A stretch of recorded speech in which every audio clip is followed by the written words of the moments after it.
మూలధన వ్యయం. సో ప్రభుత్వానికి ఆస్తులను సృష్టించే వ్యయాన్ని కానీ దాన్ని ఏమంటారు అంటే మూలధన వ్యయము అని చెప్పేసి పిలుస్తారు, మూలధన వ్యయం.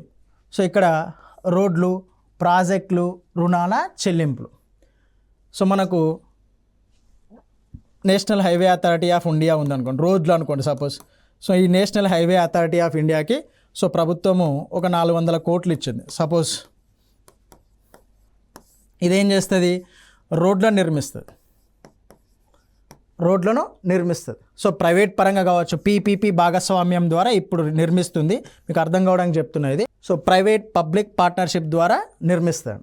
సో దీని ద్వారా ఏమవుతుంది అంటే మనకు for suppose Hyderabad to Warangal ఒక రోడ్డు నిర్మించడం జరిగింది.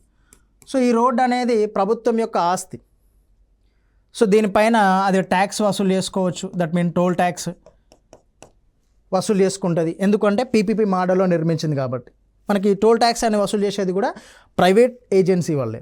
సో వాళ్ళే ఇక్కడ ఈ రోడ్ని దీనిలో భాగస్వామ్యమే నిర్మిస్తారు కాబట్టి సో టోల్ ట్యాక్స్ వసూలు చేసుకుంటారు. సో ఇలా ప్రభుత్వ ఆస్తులను సృష్టించే వాటిని. రుణాల చెల్లింపులు, సపోజ్ మనం నేపాల్కి కానీ, బంగ్లాదేశ్కి కానీ, శ్రీలంకకి కానీ, సో ఏదైనా దేశానికి వడ్డీ రూపంలో రుణాలను ఇచ్చినాం అనుకోండి. మనం శ్రీలంకకి రుణాలు ఇచ్చినాం, దాని యొక్క టైం పీరియడ్ని అది దాని ఆర్థిక పరిస్థితి బాగాలేని మూలంగా ఎక్స్టెండ్ చేయడం జరిగింది. సో ఈ రుణాల చెల్లింపులు, వాళ్ళు రుణాలు చెల్లిస్తూ ఉంటే ఏమవుతుంది, ప్రభుత్వానికి ఆస్తి వస్తూ ఉంటుంది. సో ఆస్తులను సృష్టించే వ్యయాన్ని కానీ, సో రోడ్లు, ప్రాజెక్టులు ఏర్పాటు చేసుకునే వ్యయాన్ని కానీ ఏమంటారు అంటే మూలధన వ్యయంగా పేర్కొనటం జరుగుతుంది.